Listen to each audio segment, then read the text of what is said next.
Hozir borgan sari ajrimlar ko'payapti. Ertaga kafolat yo'q. Ertaga biz boya to'g'ri aytdingiz, Yevropani madaniyati kirib kelyapti. Niqob taqing, perchatka taqing. Iflos illatlar kirib kelyapti. Buni oxiri foyda. Buni to'xtata olmaysiz.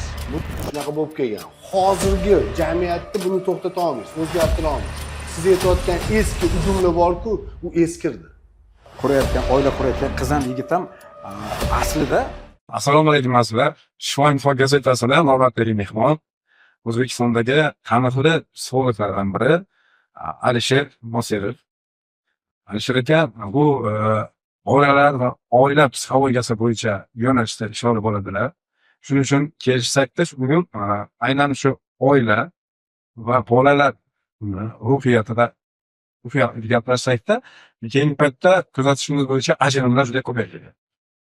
Men Faraham opadan 3 kun oldin e'lon qilindi O'zbekistonda mana shu birinchi yarim yillikda, mana shu birinchi yarim yilda 93 mingta holat bo'ldi. 24 mingta oila ajrashdi. 24 mingta oila ajrashdi. Demak, 23 mingta oilani taqdiri vayron bo'lyapti. 23 ta ayol beva bo'lyapti. Uni oilada nechta farzand bor? Bittadan bo'lsa 24 mingta, agar ikkitadan bo'lsa 50 mingta bola yetim bo'lyapti. Endi buni yangi yilda yo'q raqamlarda. Endi bir yilda bo'lsa 2 barobar ko'payadi, 50 mingta oila ajrashadi. Keyin 10 yilda olsangiz 500 mingta oila demak ajrashgan bo'lishlar. To'g'ri. Meni olsanglar. Endi shuncha taqdir, shuncha odamlar taqdiri, shuncha bolalar taqdiri, bu bir jamiyatda o'ziga xos bir fojia deb qarash mumkin nazarda. Siz nima deysiz shu masalada? Assalomu alaykum, ma'qullar. Bu haqiqatan ham ajrimi ko'p, ajrimdan tegayotgan narsa mana mol o'sha er xotin bo'lib yosh oila turmush qurgan oilalarda hali tayyormasligi. Ya'ni qiz taraf ham, yigit taraf ham tayyor emas. Hali og'zidan onaning suti ketmagan bola uylanyapti-da hozir. Bolacha uylanyapti. Bizga ham to'g'ri, men misol uchun 25 ta uylayman. Lekin men esimda bor, to'yim kuni obedda shaharda холодный zakuska bor-ku, go'shtli. Aynib qolmasin yoz kuni edi. Aynib qolmasin deb obedda nikoh kuni yurinmam. Zo'r prichoska bilan. Tasavvur qilasizmi? Obedda. To'yimdan 1 oy oldin daftar tutganman. 12 mi, 18 varroqli daftar tutganman, o'sha to'lgan rejalarga. Nima qilishim kerak? Ya'ni buni mas'uliyatni o'zim bo'ynimga olganman, to'y qilish mas'uliyatini. U to'y xarajatlarini hammasini o'zim bo'ynimga olganman. Albatta bu oilamni qadriga yetaman de. Aka, qarang, hamma sizday bo'lsa. Yo'q, men o'zim misolimda keltirganim bu balkim noto'g'ridir. Fakt to, что oson kelgan narsa oson ketadi. Bilasizmi, bugun jamiyat shunday holatga keldik, hamma pul orqasidan quvadigan bo'lib qoldik-da. Hamma pul. Ayol ham, erkak ham ertalabdan kechgacha faqat pul birinchi o'rinda paydo bo'lib qoldi. Demak, oilada farzandlar o'syapti-ku. Kim ular bilan shug'ullanadi degan narsa? Ular o'z holiga tashlab qo'yilyapti. Maktab oila qarasin deydi, oila maktab qarasin deydi. Tarbiya bilan shug'ullanadigan bir tayinli tizim yo'q-da. Mana pul. Bu ma'naviy qashshoqlikda, bozor iqtisodiyoti deyapmiz, lekin ertaga tarbiyalash kerak. Ertaga mana shu qizimiz, o'g'limiz qanday bo'ladi? Qanday yashaydi, qanday oila quradi, buni hayoti qanaqa bo'ladi? Pul bilan mingta ta'minlang, pulga ko'mib tashlang, lekin baxt pulda emasda baribir. O'sha tarbiya bo'lish kerak. Agar o'g'il bolani boyagida erkak qilib, mas'uliyat qilib, doira qilib tarbiyalasak, qizlarimizni ham oqila, solih farzandlar qilib tarbiyalasak, ana o'shandagina oila mustahkam bo'lishi mumkin. Hozir borgan sari ajrimlar ko'payapti, ertaga kafolat yo'q, ertaga biz boya to'g'ri aytdingiz, Yevropani madaniyati kirib kelyapti. Ertaga bizda axloqsizlik jamiyati paydo bo'lyapti. Ertaga nima bo'ladi bu jamiyatimiz? Qanday yashaymiz? Ertaga biz farzandlarimiz ahvoli qanaqa bo'ladi? Xudo ko'rsatmasin, hozir masalan o'sha boshqa illatlar ko'payib ketyapti biz jamiyatimizda. Bolalar o'rtasida, o'g'il bolalar o'rtasida qiz bolaga o'xshaganlar ko'payib ketyapti. Nima bo'lyapti bular? Qayerga boramiz bunaqa, bilyapsizmi? Shuning uchun bugun biz bong urishimiz kerak. Jamiyat ko'tarilishi kerak. Mana shu narsalarda oldini olib, kechikmasdan hal qilinsagina bir natijaga erishishimiz mumkin. Biz Sharqda men endi ota ajdodlarimizni nimasini urf odatlarimizni ancha o'rganganman, islomiy qarashlarim ham bor o'zimga yarasha. Ana o'sha uchun biz o'sha islomiy tarbiya bo'lish kerak oilada, o'sha ota-bobolarimiz urf odatlarini tiklashimiz kerak. Ana o'shandagina biz baxtli yashashimiz mumkin. Biz ota-bobolarimiz udumlaridan, islomiy tarbiyadan agar voz kechyapmizmi, bizga o'sha sharqdagi porakandalik, axloqsizlik, balki iflos illatlar kirib kelyapti. Buni oxiri bor foyda. Buni to'xtata olmaysiz. Bunaqa qilib agar katta yoshli odamlar bunaqa fikrlaydigan bo'lsa, bu xato. Farhod aka, siz ko'nglingizga olmayapti. Mayli, bu fikr endi. Har doim o'zidan keyingi pokoleniya norozi bo'lgan. O tosh davridagi ham o'zini bolasini bizga o'xshamadi degan. Shunaqa bo'lib kelgan. Hozirgi jamiyatda buni to'xtata olmaysiz, o'zgartira olmaysiz. Siz aytayotgan eski udumlar bor-ku, u eskirdi. Yengisiga moslashadigan to'g'ri udumlar kirish kerak. Qani o'sha udumni aytib bering unda. Nima qilish kerak? Mana misol uchun, oldin kichkina farzand oilada qolish kerak, qolgan kattalar chiqib ketish kerak bo'lgan, to'g'rimi? Xo'sh. Mentalitetlardan bittasi, udumlardan bittasi. O'sha kichkina farzandni hozir hamma mas'uliyat tushib ketib qolayotgan bo'lishi mumkin. Yoki o'sha kichkina farzand xotini qaynota bilan yashagisi kelmayotgan bo'lishi mumkin. Tushunyapsizmi? Shu holatda xohlaysizmi yo'qmi, u kichkina farzandni chiqarish kerak. Chiqarish kerak. Xo'sh. Bu bir. Ikkinchidan, to'y hashamli. Qarz kurs qilib olinadi, to'y qilishadi. To'g'rimi? Endi bu masala ancha yechimini topdi bular endi hozir endi. Hozir kamayib qoldi. Yechimini topdi, zapret qilinyapti, lekin zapret bilan hech narsa o'zgarmayapti. Ongda o'zgartirish kerak. O'sha oddiy koronavirus paytida har 5 minutda niqob taqing, perchatka taqing, spirt seping, dezinfeksiya qiling deb har 5 minutda reklama qilib turdi, to'g'rimi? Odamlar birpasda moslashdi-yu. O'sha har kuni ko'chaga chiqmasa tura olmaydigan odamlar uyda yarim yil o'tirdi-yu indamasdan. Nimaga? Moslashish kerak. Nimaga moslashish kerak? O'sha televideniya orqali, ijtimoiy tarmoqlar orqali ko'proq haqiqatdan oiladagi qadriyat, muhabbatdaligini singdirib borish kerak. Oiladagi muhabbat, qadriyat o'sha eski qadriyat-ku. Ilgari muhabbat bo'lgan, qadriyat bo'lgan. To'g'ri. Hozirgi menga tushuntirib beringda, masalan, hozir ba'zi bir o'sha Yevropani rivojlangan mamlakatlarda urf-odatlar bizga kirib kelyapti. O'sha havas qiladigan urf-odatlar bular. Havas qiladiganlari ham bor. Misol uchun ularda majburiy уже voyaga yetdim, institut bitirdim, uylan degan joyi yo'q.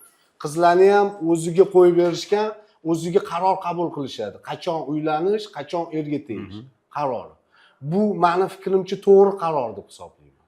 Bu to'g'ri, har bitta odam nevarali bo'lishni xohlaydi, lekin nevara bo'lishini xohlash yoki kelinni xizmatini o'sha bir piyola choyni ichish uchun butun oilani hozir siz nazaringizda hali tayyor bo'lmagan er xotinni to'y qilib qo'yish bu noto'g'ri. Xo'p, hozir shunaqa qancha foiz tashkil qiladi bizning oilada? 80%. 80% majburlab oila qurdirdi, deyapti, shunday. Majburlab emas, payt keldi degan so'z bor. Payt keldi deb aytiladi, to'g'ri? Payt keldi, bo'ldi, uylan. Payt keldi, uzat, erga teg degan joyi bor. Nimalari kelyapti deb endi ota-ona avtoritet bo'lgandan keyin ota-onani aytganini qilib uylanayotganlar 80%. Erga tegayotganlar ham 80%. Bu yaxshimi yomonmi sizcha? Bu o'zini qarori emas-da, Farhod aka. O'zini qarori bo'lishi. Baribir o'zi tanlaydi-ku. Mana qarang, siz ertalabdan turdingiz. Bu yoqqa kelishingizga o'zingiz qaror qabul qildingizmi? Endi o'sha qurayotgan, oila qurayotgan qiz ham, yigit ham aslida men masalan qadriyatni bilganim uchun ota-ona topgan qizga uylangan yigitlarda 90% baxtli bo'ladi. Meni shaxsiy fikrim bu. Siz bunga mayli siz qo'shilmang. Ota-ona ilgari qadimda shunday bo'lgan. Ota-ona o'zini bolasini baxtini o'ylaydigan odamlar bo'ladi. Xo'p, hozir o'zi tanladi. Men shunday oilani bilaman, qarang. Sevib turmush qurishgan. Mana pedagogika institutida bilardim. Sevib shunday bir-birini ikkalasi bir-biriga juda mos, hamma havas qilgan, sevib turmush qurishgan. Oradan 20 yil o'tgandan keyin otaning ahvolini qarang. Qariyadurga borib yotib olgan. Nimaga qariyadurda yotib desa, o'sha xotinni basharasini ko'rganimdan ko'ra menga qariylar uyi jannat deb aytayapti. Qaytib bormadi uyga. Ko'ryapsizmi? Mana siz aytgandek sevib turmush qurganlar ham shunaqa bo'lyapti. Lekin hozirgi paytda masalan hech qanaqa taqiq yo'qki, o'sha uylan deydi. Yaxshi gap aytay, uylan. Xohlaganing uylan. Birovga majbur qilmayapti ota-ona ham. Yigit ham, qiz ham o'zi uchrashganini xohlagan uylanadi. Endi 30-40 yoshda oila qurish endi bu Yigit uylanyapti, nima uchun uylanyapti? Onammi kelin xizmatini qilsin, xotinimmi xizmatini Bunaqalar qilsin. juda kam deb bo'lsa o'ylayapti. kerak, bilmadim. Yo'q, nimaga? 80% o'g'il Asli bolalar niyati shu. uylanayotganlar, asl niyati shu ota-onammi xotinim xizmatini qilsin deb o'ylanyapti. Bu noto'g'ri-ku, o'zi asl sababi kelib chiqishi noto'g'ri-ku. Nimaga ota-onani xizmatini kelin qilish kerak? Endi qilmaslik kerak siz nazaringizda. Erni xizmatini qilish kerak, farzandini xizmatini Yo, qilish bu kerak. fikringizga men qo'shilmayman. O'zbek oilalarida kelin mana o'sha kelin To'g'ri, qilish kerak. qilish kerak. Xizmat deganda nimani tushunasiz? Ovqat qilishlar, qo'p kir yuvishlar. Mana o'shaning uchun ham ajrimlar ko'pdi. Yo'q, kechirasiz. Ilgari shuni qilgan ajrim bo'lmagan. Ilgari Hozirgi bilan paytda- solishtirmang. Ilgari internet bo'lmagan. Ilgari 5 ta kanal bo'lgan. Shunda ham plastik gubchida bir olganmiz boshqa kanalda. Bu qadriyatlar, ruhiyat boshqa narsa. Yo'q, shu bilan bog'liq. Nimaga shu ilgari bilan solishtirmang. Ilgari sizni uydan chiqib ketsangiz hech kim topa olmagan. Hozir qayerda bo'lsangiz ham topib olishyapti. Bu texnika. Texnikani rivojlanishi insonning ruhiyati bilan boshqa narsa bo'ladi. Oilani mustahkamligi. Nimaga? Mana siz bir kun telefondan foydalanmay, ruhiyatingizda o'zgarish bo'ladi. Agar siz aytgan telefonlar, haligi kompyuter rivojlanishlari oilani mustahkamlashga xizmat qiladigan bo'lsa, nega ajralish ko'p? Paradoks-ku, teskari bo'lyapti-ku. Topasiz, qo'yingizda telefoningiz bor, Siz to'g'ri harakat aytyapsiz. qilasiz. Siz Nega ilgari bilan solishtirganingizdan bu gap chiqib ketdi-da, gap. Ilgari to'g'ri yashashgan, hozir noto'g'ri yashashyapti. Shunday o'ylayman. To'g'rimi? Shunday. Ilgaridagi qadriyat hozir bo'lganda hamma narsa joyida, ajrimli bo'lmasdi deyapsiz. Bo'lmasdi emas, kam bo'lardi ajralishlar. Xo'p, kam bo'lardi deyapsiz. Ilgaridagi bilan hozirgini solishtiradigan bo'lsak, farqi bor-ku. Ilgari bitta inson bir kunda qiladigan ishini hozirgi inson 1 soatda qilyapti. Bu yaxshi emasmi? Bu yaxshi. Zamon tezlashib ketgan. Zamon tezlashgan bo'lsa, Tezlashgan. oilani ajralishiga nima aloqasi? Qayta oila yana ham mustahkam bo'lishi kerak-ku. Texnikaning rivojlanishi oilani, insonni salomatligi mustahkamlashga xizmat qilishi kerak. Bilasizmi nimadan? Teskari emas-da. Yo'q, shu narsa Demak, bu to'g'ri aytyapsiz. taraqqiyot insonni dushmani ekanda siz gapingiz bo'yicha qaraganda. Qancha taraqqiy etsa, oila shuncha ko'p ajralishyapti. Bu taraqqiyot Hozir dushmani. bitta mavzuni ikkinchiga nima qilib yubordingiz-da, burib yorib, mani mot qilmoqchisiz. Yo'q, Men mot siz qilish yoningizda niyatim yo'q. motman. Kelganingizda shu mot bo'lganman. Unda emas gap. Gap hozir oldingilar bilan hozirgini solishtirmaslik. Oldingi zamondagi o'sha vaziyat o'shanga mos bo'lgan. Hozirgi zamondagi vaziyat hozirgiga mos. Ajrimlarmi? Balkim yaxshiligidir. Ajrimlar. Balkim yomonligidir. Lekin bu haqiqat. Fakt bo'lyapti ajrimlar. Nima sababdan ajrim bo'lyapti? Chunki insonlar o'zini tarixdagi xotiralari asosida kelib chiqib, hozir talab qo'yilyapti. Lekin hozirgi talabga to'g'ri kelmaydi. Mana ilgari kelin mana kirli, bir tog'ora kir. Yuvib qo'yasiz. Bugun sizning vazifangiz shu degan qaynana. Bo'ldi. Kun davomida o'sha kir yuvish bilan o'tkazgan kelin. Hozir u kelin 1 soatda shu ishni qilib qo'yyapti-da, qolgan payt bo'shliq paydo bo'lyapti. Ana o'sha bo'shliq paytda qaynana kelinni siz ishlamayapsiz, yotibsiz, bezdelniksiz deb jazolab qo'yyapti. Endi bu bo'lishi mumkin bunaqa narsalar. Xulosa, mani endi o'zimni xulosam, ota-onalar, sizlarning o'zingizlarning hayotinglar bor. Mana to'g'risida eri xotin, bolalarni katta qildinglar. Har doim ota-ona bolalariga mas'ul bo'lgan. Bolalari bo'lsa o'zini bolalariga mas'ul bo'lgan. Din tarafdan ham, dunyoviy tarafdan ham agar qaraydigan bo'lsak, har doim narigi dunyoda ham javobgar, biza bolalarimiz uchun javob beramiz. Biz ota-ona uchun javob bermaymiz. Ota-ona o'zini bolalari uchun javob beradi. To'g'rimi? Har doim shunaqa ketgan pokoleniya.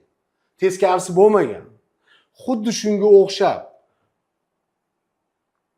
2 yoshli to'yini qilib berdinglarmi?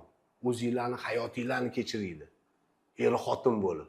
Agar o'zingizlarda muammolar bo'lsa, er xotin sifatida. Nima? U 60 yoshli er xotin emasmi? Er xotin uni o'zini baxtini topishi mumkin. 70 yoshda ham topishi mumkin. To'g'rimi er xotin? Siz mana hozir yoshingiz nechida Farhod?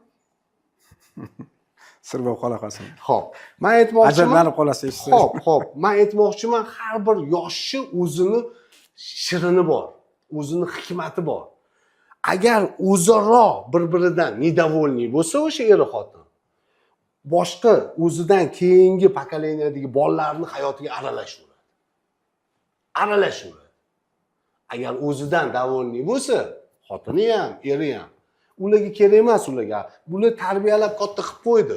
Qiladigan ishini qilib bo'lishdi ular. Bo'ldi, bolalarni o'ziga tashlash kerak. Ishonib qo'yib berish kerak. Ajrashsa ajrashdi, yashab ketsa yashab. Yordam so'rasa yordam berish kerak, to'g'ri. Nevara uchun, bolalar uchun kerak paytda yordam so'rasa yordam, lekin aralashuverish kerak emas deb hisoblayman. Azizlar, bugun yaxshi suhbat bo'ldi, yaxshi bahslashdik. Meni fikrim shundayki, men yoshim katta bo'lgani uchunmi, bizda o'zbek xalqi dunyoda eng donishmand xalq. Donishmand xalq. Bizda juda qadriyatlarimiz yuksak. Ota-bobolarimizni yaratgan udumlari juda yuksak. Mana islomni oling, islomiy tarbiya, masalan, hozir undan voz kechishimiz ahmoqlikdan boshqa narsa bo'lmaydi, xafa bo'lmaydi. Yoki o'sha ota-bobolarimiz qanchalar buyuk ishlarni qilishgan. Ular yaratgan asarlar, mana Alisher Navoiyning asarlari, boshqa asarlar tasavvur qiling, juda katta boy xalqimiz ma'naviy jihatdan. Ana o'shalardan agar voz kechsak, biz o'zbek xalqi tanazzulga uchraymiz. Shuning uchun biz o'sha ota-bobolarimiz yaratgan udumlardan hech qachon voz kechish kerak emas. Ularni iloji boricha amalga oshirish kerak. Mana Yevropani qaytarib aytaman, Yevropa bugun tanazzulga uchragan xalq. Ertaga 100 yildan keyin nemis, fransuz, ingliz degan millatlar yo'qolib ketadi tarixdan. Qizil kitobga kiryapti, chunki ular axloqsizlik, yangicha udumlar yaratgan, ana oqibat shunday bo'lyapti. Biz o'shalarni qilmaylik. Ularni xatosini qilmaylik. Bugun Yevropaning qilayotgan xatolarni biz qilmaylik, takrorlamaylik. Biz o'sha ajdodlarimizni yaratgan asarlarini, udumlarini mahkam ushlasak, o'shadagina baxtli bo'lishimiz mumkin. Bugungi suhbatimiz juda yaxshi o'tdi. Alisher akasiga katta rahmat. Ikkalamiz dunyo qarashimiz ikki xil bo'lsa ham, lekin haqiqat shunaqa bahslarda yaratiladi. E'tiboringiz uchun rahmat. Bizda suhbatlarimiz hali ko'rsatuv juda ko'p bo'ladi. Bizni kuzatib boring. O'zingizga kerakli, foydali ma'lumotlarga ega bo'lasiz. Rahmat katta.